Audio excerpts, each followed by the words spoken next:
Aujourd'hui, je voudrais interpeller Monsieur Macron sur le danger sur la fin de vie, avec toutes les lois qui sont en cours de réflexion et voire de passation. Moi, je me sens personnellement en danger. L'euthanasie, c'est donner la mort, clairement. J'interpelle Monsieur Macron. Pourquoi supprimer telle ou telle personne? Sur quels critères fonder la suppression par un acte létal de telle ou telle personne? Aujourd'hui, on peut donner la mort si on considère que sa vie n'est plus digne. Mais qu'est-ce qu'une vie digne?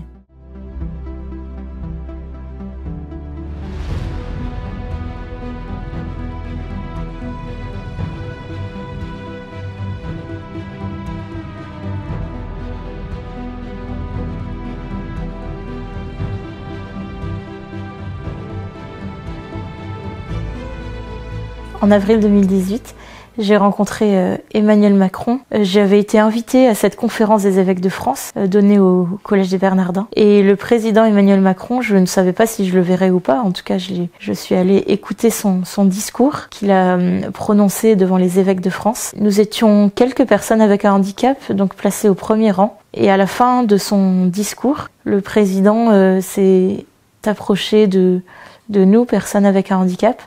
Et donc j'ai pu à cette occasion le rencontrer plus personnellement, le temps de quelques secondes, mais tout de même personnellement. Et j'avais préparé un de mes livres que je lui avais déjà dédicacé à l'avance, ne sachant pas si je pourrais lui remettre en main propre, mais il se trouve que j'ai pu lui remettre en main propre. Sur la photo que vous voyez, qui circule aussi sur les réseaux, vous voyez le président Macron qui s'est mis à ma hauteur pour recevoir donc mon livre. Et voilà, j'aimerais dire que ce geste de se mettre à la hauteur de l'autre dit déjà aussi beaucoup de choses. Dit quelque part qu'il a peut-être, je ne suis pas à sa place, donc je ne sais pas ce qu'il a dans le cœur. En tout cas, moi, je l'ai interprété comme l'homme qui se met à la hauteur, c'est-à-dire qui quitte aussi un statut social et qui se met à la hauteur de la personne qu'il rencontre, dans l'objectif de vraiment rencontrer. Nous avons eu un échange de quelques secondes où je lui avais reparlé de la beauté de la vie à cette occasion.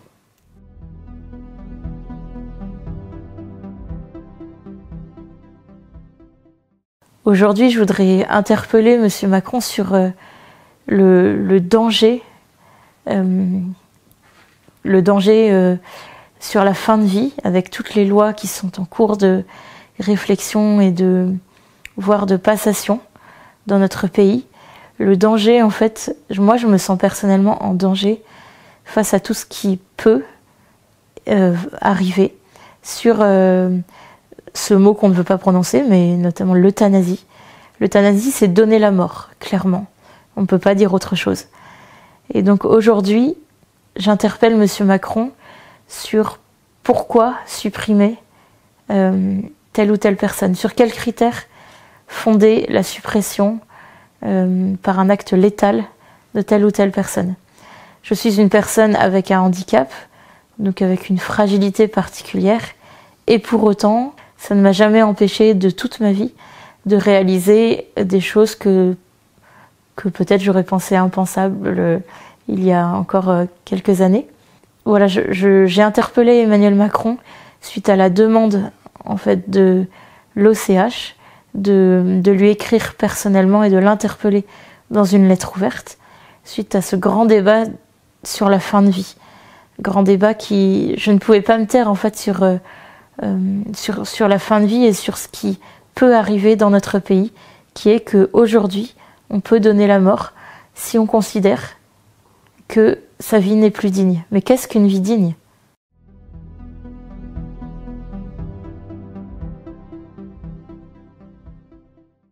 Je pense que c'est évidemment l'affaire de tous, puisque ça concerne la mort qui nous concerne tous.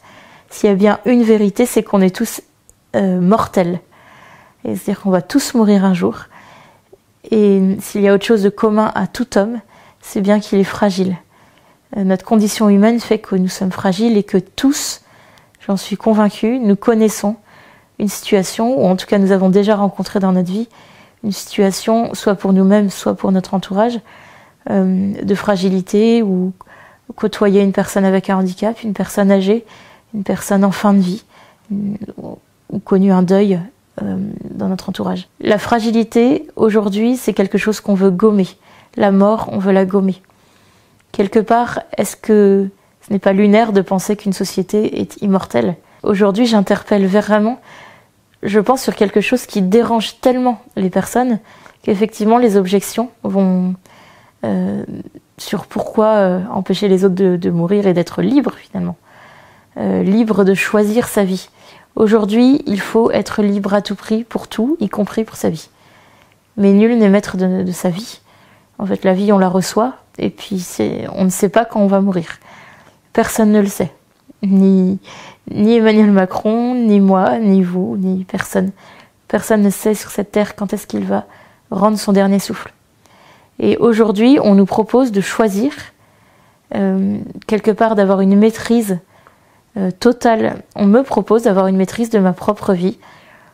Donc, si demain, j'en ai marre de souffrir, d'être dans un fauteuil roulant, je peux aller demander un suicide assisté, une euthanasie. Ça veut dire que c'est moi qui ai la maîtrise de ma vie. Mais ma vie, elle est digne. Comment est-ce que je peux mettre la main et choisir finalement l'heure de ma mort? Et pourquoi est-ce que je le ferais? Ma vie, elle est digne. Ça veut dire que la dignité, elle est intrinsèque à tout le monde. De par le fait que nous sommes des êtres vivants, nous sommes dignes. De par le fait que nous sommes des êtres humains, des hommes et des femmes, nous sommes dignes. Et le fait d'être digne fait que nous ne pouvons pas toucher à la vie. C'est quelque chose qui est fondamental et intrinsèquement non envisageable. On ne peut pas toucher à la vie. Alors je pense qu'il y a une confusion aussi dans notre société entre mettre fin à la vie et mettre fin à la souffrance.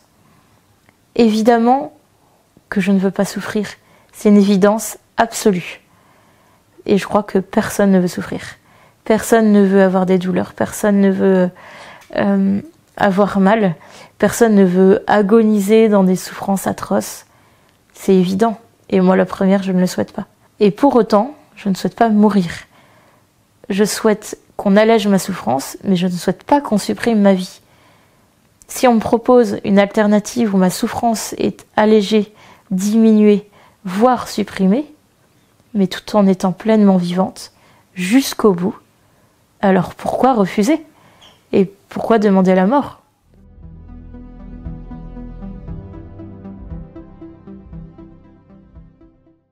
Alors, c'est vrai que l'euthanasie me fait hypocritement croire que je suis un poids pour les autres.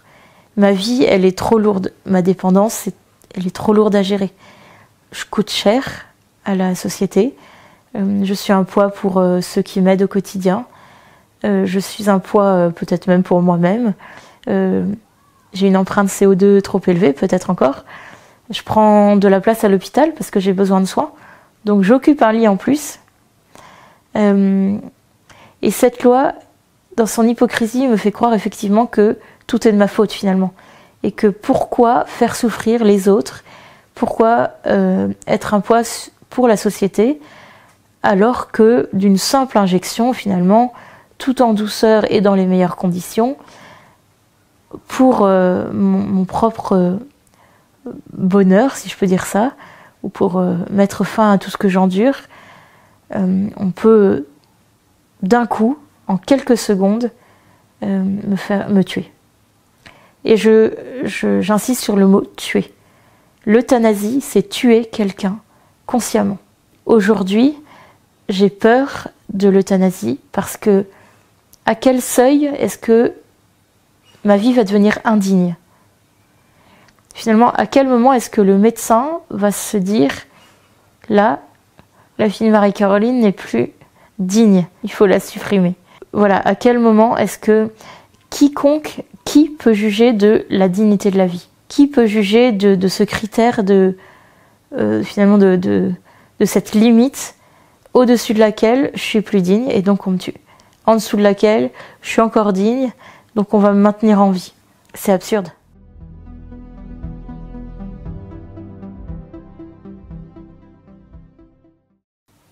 Je pense que, en premier lieu, c'est pas un débat religieux.